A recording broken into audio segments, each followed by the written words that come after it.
আসসালামু আলাইকুম ওয়া রাহমাতুল্লাহি ওয়া বারাকাতুহু।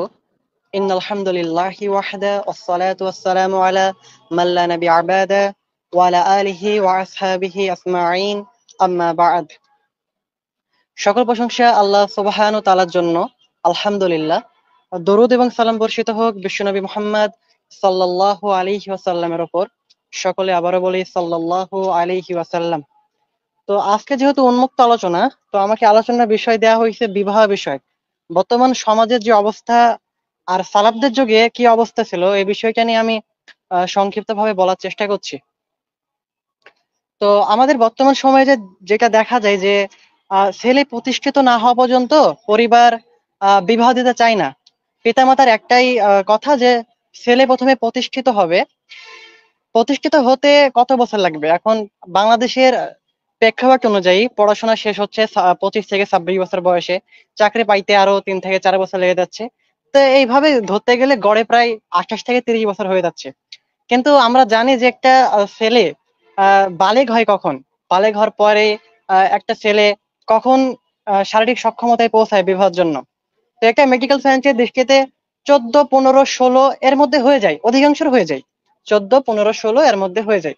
তো একটা ছেলের যৌবন চলে আসছে, সেটা হচ্ছে 14 থেকে 15, 16 বছরের মধ্যে। আর সে বিবাহ করছে কত বছর বয়সে গিয়ে? সে বিবাহ করছে হচ্ছে 28 থেকে 30 বছর বয়সে, অথবা 26 থেকে 27। এই যে এত এত একটা দীর্ঘ সময় হয়ে গেল, তো এই সময়কের মধ্যে সে কি করবে? মানুষ তার রোবটটা, মানুষ তার তো এলিয়েন টাইপের না যে তাদের হচ্ছে শরীরের চাহিদা থাকবে না অথবা এমন কিছু থাকবে না। তো মেয়েদের ক্ষেত্রে বিষয়টা অনেকটা সহজ হলেও আমাদের ছেলেদের জন্য বিষয়টা অনেক বেশি কঠিন। মেয়েদেরকে মেয়েদের হচ্ছে একটা মেয়ে বালেগা কখন হয়? সর্বোচ্চ 9, 10, 11, 12, 13-র মধ্যে হয়ে যায়, সর্বোচ্চকে ধরতে গেলে। আর মেয়েদের বিবাহটাও অনেক আগে হয়। দেখতে গেলে অনেকে 15 বছরে বিয়ে হয়, 16 বছরে হয়, 17 হয়, 18 হয়। যেহেতু বাংলাদেশের আইন অনুযায়ী 18-তে মেয়েদের বিবাহের হচ্ছে বয়স নির্ধারণ করা হয়েছে। সুতরাং আমরা ধরে নিলাম যে একটা মেয়ে 18 বছরে বিবাহ করলো, 17 থেকে 18-র মধ্যে বিবাহ করলো, কিন্তু মেয়েদের তার প্রতিষ্ঠিত হওয়ার পর বিবাহ করতে হয় না। তো মেয়েদের জন্য বিষয়টা একরকম, ছেলেদের জন্য বিষয়টা অন্যরকম। তো ছেলেদের বিবাহ হয় হচ্ছে প্রায় করতে আমাদের মানে পড়াশোনা শেষ করতে, চাকরি পেতে পেতে আহ এই তো 27, 28, 29 বছর লেগে যাচ্ছে। তো এত দীর্ঘ একটা সময় একটা ছেলে বালেগ হচ্ছে 17-র মধ্যেই হয়ে যাচ্ছে। তো এই 10টা বছর সে কি করবে? তো আমাদের যে সমাজে বিবাহটা এতটাই কঠিন হয়ে গেছে যে ছেলেরা বিবাহ করার চাইতে প্রেম করাকে বেশি সহজ মনে করে। সবাই মনে করে প্রেম করো, কি করবে সে? তার তো কিছু করার নাই এখানে। তার তো কিছু করার নাই, কারণ তার তো কে শরীরে চাহিদা আছে এমন কিছু, এই কারণে তারা হারামের দিকে ঝুঁকছে। তো হারামের দিকে ঝোঁকার কারণে অবশ্যই তাকে আল্লাহর কাছে জবাবদিহিতা করতে হবে। কারণ আল্লাহ সুবহানাহু ওয়া তাআলা বলছেন যে তোমার যদি সামর্থ্য না থাকে বা তোমার পরিস্থিতি তোমাকে সামর্থ্য করে দিচ্ছে না, এমন অবস্থায় তোমাকে সিয়াম পালন করতে হবে। তো আমাদের উচিত ছিল সিয়াম পালন করা, কিন্তু অধিকাংশই মানুষ এই সময়কার মধ্যে কি করছে? অধিকাংশই তারা হচ্ছে প্রেম হারাম রিলেশনের সাথে যুক্ত হয়ে যাচ্ছে। যেগুলো বিবাহের পর করার কথা সেগুলো আগেই করে ফেলছে। ছেলে মেয়ে উভয়ের ক্ষেত্রে এমনটা হচ্ছে। তো এর জন্য প্রথমে দায়ভার কি হবে? অবশ্যই পিতামাতা দায়ভার হবে, দ্বিতীয়ত সন্তানরা দায়ভার হবে। কেন পিতামাতা দায়ভার হবে এখানে? আল্লাহ সুবহানাহু ওয়া তাআলা পবিত্র কোরআনে সূরা নূরের নূরের হচ্ছে 32 নম্বর আয়াতে বলছে যে পিতামাতাকে বা অভিভাবককে আল্লাহ তাআলা এভাবে নির্দেশ দিচ্ছে যে তোমরা তোমাদের মধ্যকার ছেলে মেয়ে, দাস দাসী, তোমাদের অধিকারভুক্ত যেগুলো আছে তোমরা তাদেরকে বিবাহ দাও। আর তারা তারা যদি অভাবী হয় তাহলে আমি নিজ অনুগ্রহে তাদেরকে অভাবমুক্ত করে দেব। আল্লাহ তাআলার ওয়াদা এটা যে তারা যদি অভাবী হয় তাহলে আমি নিজ অনুগ্রহে তাদেরকে অভাবমুক্ত করে দেব। আল্লাহ তাআলা এই নির্দেশ কাদের দিলেন? আল্লাহ তাআলা এই নির্দেশ দিলেন অভিভাবকদের। কিন্তু আমাদের অভিভাবক অনেক আয়াত দেখতে পাই কোরআনে, কিন্তু এই আয়াত দেখতে পাই না। আমাদের অভিভাবক পরের আয়াত দেখতে পাই যে তোমরা যদি সামর্থ্যবান না হও তাইলে তোমরা সংযম অবলম্বন করো। আমাদের অভিভাবক এটা দেখতে পাই, কিন্তু আগের পূর্বের আয়াত দেখতে পাই না। তো আমাদের অভিভাবকের দায়িত্ব হচ্ছে এটা। আমাদের সালাফদের থেকে এটা প্রমাণিত যে সুফিয়ান সাউরি রাহিমাহুল্লাহ বলছে যে একটা সন্তান জন্মের পর তার পিতামাতার 3টা হক রয়েছে। 3টা হক রয়েছে। তার হচ্ছে সুন্দর নাম রাখবে, তার আকিকা দিবে, এবং সে যখন বয়ঃসন্ধিকালে উপনীত হবে তখন তাকে বিবাহ দিবে। এটা পিতামাতার দায়িত্ব, এখানে ছেলে মেয়েকে পৃথক করা হয়নি। যেমন একটা মেয়েকে তার পিতা বিবাহ দিবে, এটা দায়িত্ব, তেমনি একটা ছেলেকে তার পিতামাতা বিবাহ দিবে। তো আমাদের সমাজে দেখা যায় পিতামাতা যথেষ্ট সামর্থ্যবান হওয়ার পরেও তাদের সন্তানদেরকে বিবাহ দেয় না। এই কারণে তাদেরকে আল্লাহর কাছে দায়ভার বা জবাবদিহিতা করতেই হবে। আর দ্বিতীয়ত যাদের একদমই সামর্থ্য নাই, মানে পিতামাতা খুবই গরিব, মানে খাই না খাই চলে এমন অবস্থা, তারা কি করবে? তারা সংযম অবলম্বন করবে, যেটা পরের আয়াতে আল্লাহ তাআলা সূরা নূরের 33 নম্বর আয়াতে বলে দিয়েছে যে তোমাদের যদি সামর্থ্য না থাকে, তাহলে আল্লাহ যতক্ষণ তোমাদের না সামর্থ্য দিচ্ছে ততক্ষণ পর্যন্ত তোমরা সংযম অবলম্বন করো। আর হাদিসের মধ্যে জানতে পারি, সহিহ বুখারীর হাদিসের মধ্যে, যে সেখানে রাসূল সাল্লাল্লাহু আলাইহি সাল্লাম বলেন যে তোমাদের সামর্থ্য না থাকলে তোমরা সংযম অবলম্বন করো। তো সংযম কি? সিয়াম রাখো, সিয়াম পালন করতে হবে এই সময়টাতে। তো আমরা অনেকে যাদের একেবারেই সামর্থ্য নাই, নিঃস্ব যারা একদম, বর্তমান সময়ে নিঃস্বদের সংখ্যা খুবই কম। হ্যাঁ, যারা ফেসবুক চালায় তারা তো নিঃস্ব বলা যায় না। ফেসবুকে আকাম করে বেড়াচ্ছে, এক কয় খারাপ ভাষায় বলতে গেলে, প্রেম ভালোবাসা লিপ্ত, তারা তো একেবারে আর না খেয়ে চলে না, এদেরও সামর্থ্য রয়েছে। তো এরা যদি হারামে লিপ্ত হতে পারে, তাহলে সংযম কেন অবলম্বন করছে না? অর্থাৎ এর জন্য তাদেরকে আল্লাহর কাছে জবাবদিহিতা করতে হবে, কারণ তাদের হাতে অপশন ছিল যে তারা সংযম অবলম্বন করবে, সিয়াম রাখবে, কিন্তু তারা না করে হারামে লিপ্ত হয়ে যাচ্ছে। তো দ্বিতীয়ত, তো প্রথমত যেটা বললাম যে পিতামাতার দায়িত্ব এটা যে তারা তাদের সন্তান যখন বয়সন্ধিকালে উপনীত হবে তখন তাদেরকে বিবাহ দিতে হবে। এই কারণে ইমাম কাতাদা রাহিমাহুল্লাহকে প্রশ্ন করা হয়েছিল যে কোন সন্তান যদি বয়সন্ধিকালে উপনীত হওয়ার পর কোনো গুনাহ করে, এই কারণে কি তার পিতা মানে দায়ভার নেবে? তার অভিভাবক কি দায়ভার, মানে ওই গুনাহার কি জন্য কি দোষী হবে? তো কাতাদা রাহিমাহুল্লাহ বলেছিলেন যে হ্যাঁ, অবশ্যই হবে। কারণ তার পিতার দায়িত্বই ছিল এটা যে যখন সে বয়সন্ধিকালে উপনীত হবে তখন তার সন্তানকে বিবাহ দেওয়া। সন্তানকে বিবাহ দেওয়ার উদ্দেশ্য সন্তান ছেলে মেয়ে উভয় হতে পারে, শুধু মেয়েদের ক্ষেত্রে না, ছেলেদের ক্ষেত্রেও। অর্থাৎ বর্তমান সময়ে আমাদের অধিকাংশ পিতামাতা মানে আল্লাহ তাদের যথেষ্ট দিয়েছেন, তারপরেও তারা তাদের সন্তানদেরকে বিবাহ দেয় না। এই কারণে অবশ্যই তাদেরকে আল্লাহর কাছে জবাবদিহিতা করতেই হবে। আর এই আমাদের সমাজে তো প্রেম ভালোবাসা সহজ হয়ে গেছে, অনেকটাই সহজ।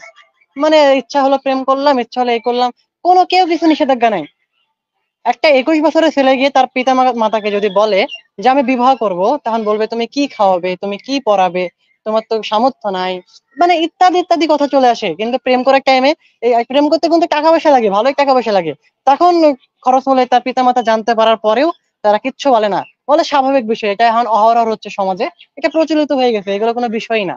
মানে হারামকে তারা এমন ভাবে দেখছে যে মনে হচ্ছে জায়েজ, এটা আল্লাহ তাআলা এটাই অনুমতি দিচ্ছে যে প্রেম ভালোবাসা করো। মানে তাদের ভাষ্য অনুযায়ী এটাই বোঝা যায়। কিন্তু যখন বিয়ের কথা চলে, তাদের মধ্যে বিয়ে করতে যায়, তখন তাদের মুখ কালো হয়ে যায় আর বলে যে তুমি কি খাওয়াবে, কি পড়াবে। আমাদের সালাফগণ বলতেন, অনেক সালাফদের থেকে প্রমাণিত এমনটা, যে তোমরা কি তোমাদের ধন সম্পদ বৃদ্ধি করতে চাও না? তোমরা কি তোমাদের ধন সম্পদে প্রাচুর্য অর্জন করতে চাও না? যদি তোমরা চাও তাহলে অবশ্যই বিবাহ করো। কারণ আল্লাহ তাআলা নিজেই কথা বলেছে যে তোমরা যদি অভাবী হও তাহলে আমি নিজ অনুগ্রহে অভাব মুক্ত করে দেব। এই আয়াত থেকে কি প্রমাণ হয়?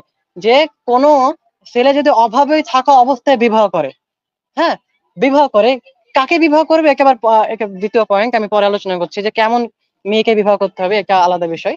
তো অভাবে থাকা অবস্থায় যদি তোমরা বিবাহ করো, তাহলে অবশ্যই আমি তোমাদেরকে নিজ অনুগ্রহে অভাব মুক্ত করে দেব। বিষয়টা এমন যে আল্লাহ তাআলা বলেছে সদকা করলে আমি ধন সম্পদ বৃদ্ধি করব। তোমরা যদি দান সদকা করো তাহলে আমি ধন সম্পদ বৃদ্ধি করব, জাকাত দিলে বৃদ্ধি করব। তো কিভাবে বৃদ্ধি করবে? মানুষ তো দেখতে পাবে না, মানুষ তো বুঝতে পারবে না এটা। মানুষ মনে হচ্ছে আমার তো পকেট খালি হয়ে গেল, দিয়ে দিলাম, দান সৎকা করলাম, খালি হয়ে গেল। কিন্তু আল্লাহর ওয়াদা এটা যে তুমি যদি দান সৎকা করো, জাকাত দাও, তাহলে তোমার সম্পদ পবিত্র হবে, বৃদ্ধি পাবে। কিন্তু কিভাবে বৃদ্ধি পাবে এটা আল্লাহর দায়িত্ব। আমাদের এখানে মানে খোঁজার কথা না যে কিভাবে হবে, এই কারণ খুঁজতে যাব না, বা কোনো খুঁজতে যাব না। এটা আল্লাহর ওয়াদা, আল্লাহ পূরণ করবে। কিন্তু আল্লাহর প্রতি পরিপূর্ণ তাওয়াক্কুল লাগবে এখানে। অনুরূপ ভাবে আল্লাহ বলেছে তোমরা অভাবী হলে আমি অভাব মুক্ত করে দিব। এটা আল্লাহর ওয়াদা। এখন কেমনে কি হবে এটা আল্লাহ জানে, আল্লাহ দিবে এটা। কিন্তু এর জন্য পরিপূর্ণ দিনদার হতে হবে, আল্লাহর প্রতি পরিপূর্ণভাবে তাওয়াক্কুল করতে হবে। আমি এমন অনেক উদাহরণ জানি যারা পরিপূর্ণ দিন মানে না, না মেনে বিবাহ করেছে, তাদের অনেক অশান্তি সৃষ্টি হয়েছে, কারণ তারা আল্লাহকে মানে না, আল্লাহকে বিশ্বাস করে না, অথবা পরিপূর্ণ দিনের উপর চলে না। তাদের জন্য পরীক্ষা স্বরূপ আল্লাহ দিয়েছে, তাদের ধন সম্পদ কমাই দিছে, অথবা স্ত্রী তাদের অশান্তির কারণ হয়েছে, কারণ সে এমন একজন স্ত্রীকে বিবাহ করেছে যে যে ধার্মিক ছিল না, দিনদার ছিল না। তাদের হিসাব ব্যতিক্রম এখানে। আমি এখানে তাদের কথা বলছি যারা পরিপূর্ণ দিন পালন করছে আর আল্লাহর প্রতি ভরসা করে, আল্লাহর প্রতি তাওয়াক্কুল করে, তাইলে তারা বিবাহ করুক, অভাবী হলেও বিবাহ করুক। কেননা আল্লাহ তাদের ধন সম্পদ বৃদ্ধি করবেন। আর রাসূল সাল্লাল্লাহু আলাইহি সাল্লাম যে ওখানে বললেন হাদিসের মধ্যে, তোমরা সামর্থ্য না থাকলে তোমরা সিয়াম পালন করো। হ্যাঁ, এটা ভালো কথা, কিন্তু আমরা এমন অনেক হাদিস জানি যেখানে রাসূল সাল্লাল্লাহু আলাইহি সাল্লামকে একজন সাহাবীরা এসে বললেন যে ইয়া রাসূলুল্লাহ, আমি বিবাহ করব। আল্লাহ রাসূল বললেন যে তুমি বিবাহ করবে, তোমার কাছে কি আছে? মোহর দেওয়ার মতো, মহারণা দেওয়ার মতো কিছু আছে কি? তা বললো আমার কিচ্ছু নেই, আমি নিঃস্ব। তখন আল্লাহ রাসূল জিজ্ঞেস করলেন তুমি কি কোরআন তেলাওয়াত করতে পারো? তখন বললেন যে জি আলহামদুলিল্লাহ আমি পারি। তখন মেয়েকে জিজ্ঞেস করলেন তুমি কি পারো? তো বললো আমি পারি না। তখন ওই ছেলেকে বা সাহাবীকে উদ্দেশ্য করে বললেন তুমি তাকে কোরআন শিক্ষা দাও, তাইলে এটাই মহারানা হিসাবে হয়ে যাবে আর কি। কিছু কোরআনের সূরা শিক্ষা দাও, তাহলে এটাই মহারানা হয়ে যাবে। তাহলে কত সহজ বিবাহ ছিল, তাদের বিবাহটা কতটাই সহজ ছিল। আবার এমন হাদিস পাওয়া যায় যে লোহার আংটির বিনিময়ে বিবাহ হয়েছে। তো তাদের মহারণা, তাদের মোহরটা কত স্বল্প পরিমাণে ছিল, কতটা। আর বর্তমান সময়ে বিবাহকে এতটাই কঠিন করেছে, শুধু ছেলেদের পক্ষ থেকে না, মেয়েদের পক্ষ থেকেও। মেয়েদের পক্ষ থেকে কাবিন বানা হচ্ছে, যেটাকে মহারণা বান্ধা হয় আর কি, ছেলেদের পক্ষ থেকে কাবিন। তো মেয়েরা কত পাচ্ছে, কেউ 10 লাখ, কেউ 5 লাখ, মানে সামর্থ্যের একদম বাইরে। একটা ছেলে যে ইনকামই করে মাসে 10 থেকে 15 হাজার টাকা, সে এত টাকা, 5 লাখ 10 লাখ টাকা কিভাবে ইয়ে করবে, কিভাবে সে ইয়ে করবে, দিবে? এই কারণে মানুষের জন্য জিনাটা অনেক সহজ হয়ে গেছে, জিনা করতে এত টাকা লাগে না। খারাপ ভাষায় বলতে গেলে মাত্র 500 থেকে 1000 টাকা দিলেই জিনা কাজ সহজ হয়ে যাচ্ছে। তো একটা ছেলে নিজের চাহিদা পূরণ করার জন্য 5 লাখ 10 লাখ টাকা দিয়ে কেন বিয়ে করবে, বিষয়টা এখানে প্রশ্ন চলে আসে। তো যদিও এর মধ্যে যাইতে হবে না, জিনা তো অবশ্যই এখান থেকে আল্লাহ তাআলা বিরত থাকতে বলেছেন, অবশ্যই এর জন্য তাকে শাস্তি পেতে হবে, কারণ তার উচিত ছিল সংযম অবলম্বন করা। কিন্তু আমি এখানে উদাহরণ হিসেবে বোঝালাম যে জিনাটা কতটা সহজ আর আমাদের জন্য বিবাহটা কতটা কঠিন হয়ে গেছে। 10 লাখ 5 লাখ টাকা মহারণা বাঁধার কারণে একটা ছেলে সহ্য করতে পারে না, লাস্টে তাকে ভিখারির মতো স্ত্রীর কাছে হাত পাততে হয় যে তুমি আমাকে ক্ষমা করে দাও, ইয়া করতে হয়। আর এখন তো ডিভোর্সের সংখ্যা একাধিক বেড়ে গেছে। তো এখনকার মেয়েরাও এমন হয়ে গেছে যে বিবাহের পর অল্প কিছুদিন না যেতে না যেতে তালাক তালাক দিয়ে দিচ্ছে। কারণ আমাদের ইসলামের শরীয়তে মেয়ে কখনোই কোনো ছেলেকে তালাক দিতে পারবে না। হ্যাঁ, খোলা তালাকের হিসাব অন্যরকম, তবে সরাসরি তালাক দিতে পারবে না যে আমি তোমাকে তালাক দিলাম, আমি তোমার থেকে বিচ্ছিন্ন থাকবো, এমন সহজে না। ইসলামে এমনটা না, কারণ তো দেশীয় আইন অনুযায়ী একটা মেয়ে চাইলে একটা ছেলেকে তালাক দিতে পারে। তখন কি করবে, ছেলেকে বাধ্য হয়ে কি করবে, ছেলে বাধ্য হয়ে এখন এত টাকা কোথায় পাবে? এই যে 5 লাখ টাকা যে মহারণা বাঁধলো, কোথায় কি পাবে? তো বিয়েটা কতটা কঠিন হয়ে গেছে। অনুরূপ ভাবে ছেলেদের পরিবার থেকেও, ছেলের পরিবার যৌতুক ছাড়া বিয়ে দিতে চায় না। যে মেয়ে এত টাকা মহারণা পাচ্ছে, তাহলে আমি কেন যৌতুক ছাড়া বিয়ে করব? আমারও ইনকাম আছে ভালো, তাহলে আমি যৌতুক ছাড়া কেন বিয়ে করব? তো এগুলো সব হিন্দুদের নীতি থেকে, হিন্দুদের থেকে চলে আসছে। তো আমাদের উচিত যেটা, সেটা হলো বিয়েকে সহজ করা। আর জিনা যেন কেউ করতে না পারে, এই ব্যবস্থা করা, যে জিনার দিকে কেউ যদি না ঝুঁকে। তো সর্বোপরি যেটা বলতে চাচ্ছিলাম যে আমাদের সমাজে বিয়েটা অনেক কঠিন হয়ে গেছে, আর জিনা করাটা অনেকটাই সহজ হয়ে গেছে। তো আল্লাহ তাআলা আমাদের সবাইকে হেফাজত করুক।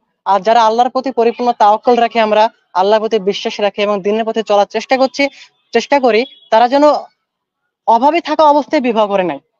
আল্লাহ তাদের ধন সম্পদ বৃদ্ধি করবেন, এটা আল্লাহর প্রতি ভরসা রাখতে হবে। আল্লাহ তাআলা ইনশাআল্লাহ বৃদ্ধি করবে, এটা এমন ভাবে বিশ্বাস করতে হবে যে আল্লাহ বৃদ্ধি করবে এটা। আল্লাহ কাউকে না খাইয়ে মারবে না, তার রিজিক সে নিজে নিয়ে আসবে। আপনি যাকে বিয়ে করছেন তার রিজিকের মালিক আপনি না, তার রিজিকের মালিক আল্লাহ। হ্যাঁ, বিষয়টা এমন যে যদি আপনার ইনকাম নাও থাকে, আপনার পরিবার যদি বিবাহ দিতে চায়, তবুও বিয়ে করা উচিত। কারণ বিষয়টা এমন যে যদি আপনার মাধ্যমে ইনকাম না আসে, তাইলে আপনার পিতার মাধ্যমে আসবে। আর আপনার স্ত্রী যদি চলে আসে, তাইলে আপনার পিতার ধন সম্পদ আল্লাহ বৃদ্ধি করবেন, আল্লাহর দায়িত্ব এটা। আল্লাহ বলতে অভিভাবকদের তোমরা তোমাদের সন্তানদের বিবাহ দাও, তাইলে তারা অভাবী হলে নিজ অনুগ্রহে আমি অভাব মুক্ত করে দেবো। তাহলে পিতার মাধ্যমে যদি ইনকামের রাস্তা হয়, তাহলে এভাবে বুঝাইতে হবে যে আল্লাহ আমার পিতার ধন সম্পদ বৃদ্ধি করবেন। কেন? আমার স্ত্রী আসছে, তার রিজিকের মালিক কি? আল্লাহ মালিক। আমিও মালিক না, আমার পিতাও মালিক না। তো আল্লাহর দায়িত্ব এটা, এটা আল্লাহর প্রতি যদি ভরসা করেন, আল্লাহ অবশ্যই ধন সম্পদকে বৃদ্ধি করবেন। আর আমি তো বললামই, সালাফদের যুগে একটা প্রচলিত ছিল যে তোমরা কেন বিবাহ করো না, তোমরা কি চাও না তোমাদের ধন সম্পদ বৃদ্ধি পাক? যদি তোমরা যদি চাও আমাদের ধন সম্পদ বৃদ্ধি পাক, তাহলে অবশ্যই তোমরা বিবাহ করো, কারণ বিবাহের মাধ্যমে ধন সম্পদ বৃদ্ধি পায়। তো এটা করতে হবে। আমি এমন অনেক উদাহরণ জানি যে বিবাহের পূর্বে তাদের ইনকাম বাড়ছিলই না, একটা নির্দিষ্ট ইনকামেই চলছিল, কিন্তু বিবাহ করার সাথে সাথে তাদের প্রমোশন হয়েছে, টাকার ইনকাম পরিধি বাড়ছে, সন্তান হওয়ার পর আরো পরিধি বাড়ছে। তো আমাদের সকলেই মনকে উন্মুক্ত করে পিতামাতাকে বোঝানো উচিত। পিতামাতাকে বোঝানো উচিত সমাজ কি বললো, সমাজ আমাকে খাইতেও দেয় না, পড়তেও দেয় না, বরং পিতামাতাকে বোঝানো উচিত যে আল্লাহ তাআলা এইভাবে নির্দেশ দিয়েছেন, আল্লাহ রাসূল এইভাবে বিবাহ দিয়েছেন, সবাইকে এইভাবে অনুমতি দিয়েছেন বা এইভাবে নির্দেশ দিয়েছেন। এভাবে বিবাহ, মানে এই বিষয়টা বোঝানো উচিত আর কি। আর আরেকটা বিষয় বলে আমি আলোচনা শেষ করব, সেটা হলো সময় খুবই কম, আজান দিয়ে দিবে। তো সেটা হলো যে বিবাহ কি, কেমন মেয়েকে করব। তো আপনি যদি এমন কোনো মেয়েকে বিবাহ করেন যে আপনাকে বার্ধক্যের আগেই আপনাকে বয়স্ক মানে বৃদ্ধ বানিয়ে দিবে, এমন মেয়েকে বিয়ে করলে আপনার জীবনটা একদম নরক হয়ে যাবে, এক কথায় মানে জাহান্নাম হয়ে যাবে। আপনি ধ্বংস হয়ে যাবেন, হাদিসের ভাষায় যে সে ধ্বংস হয়ে যাবে সে যদি বেদিন কাউকে বিবাহ করে। তো এমন কাউকে বিবাহ করবেন যে অবশ্যই ধার্মিক, যে পরিপূর্ণ ইসলাম অনুসরণ করে, আল্লাহকে চেনে, তার রাসূলকে চেনে, এমনকি অল্প চাহিদা সম্পন্ন সাধারণ কাউকে বিয়ে করবেন, বেশি উচ্চ চাহিদা সম্পন্ন কাউকে বিয়ে করবেন না। উচ্চ চাহিদা সম্পন্ন কাউকে বিয়ে করবেন। আর আপনি যেমন তেমনই মেয়ে খোঁজেন, আপনার গায়ের রং যেমন তেমন মেয়ে খোঁজাটাই আপনার জন্য উচিত। আপনি আহ, কথার কথা আপনি অনেক কালো, এখন যদি আপনি অনেক বেশি সুন্দরী খোঁজেন, তাহলে এটা কুফুর সাথে মিলে না, মিলে না। আর যদি আপনার ধর টাকা পয়সা থাকে, আর যদি পরিবার যদি দিতে চায়, মেয়ে রাজি থাকলে সেটা ভিন্ন হিসাব। তো কুফু মিলিয়ে বিয়ে করবেন, এটা উচিত, এটা উচিত। যদিও কুফু মিলানোর হাদিসগুলো সহি না, তারপরেও এটা সমাজের দিক থেকে, বর্তমান সমাজের দিক থেকে কুফু মিলানো একটা উচিত। কুফু কি জিনিস, যে বিবাহের ক্ষেত্রে দুজনের সমতা আছে কিনা, এ বিষয়টা দেখবেন যে আপনারা কোথায়, তারা কোথায়। তারা যদি উচ্চবিত্ত হয়ে থাকে, উচ্চবিত্ত পরিবারের মেয়ে যতই ধার্মিক হোক না কেন, একজন গরিবের ঘরে আসে, তারা কখনোই মানে ভালোভাবে থাকতে পারবে না। কিছু কিছু ব্যতিক্রম রয়েছে। তো আমি এটাই বলছিলাম যে কুফু মিলিয়ে বিয়ে করবেন আর ধার্মিক কাউকে বিবাহ করবেন। তো আল্লাহ সুবহানাহু ওয়া তাআলা আমাদের সবাইকে বোঝার তৌফিক দান করুক। আলোচনা এখানে সংক্ষিপ্ত করছি। আসসালামু আলাইকুম ওয়া রাহমাতুল্লাহি ওয়া বারাকাতুহু।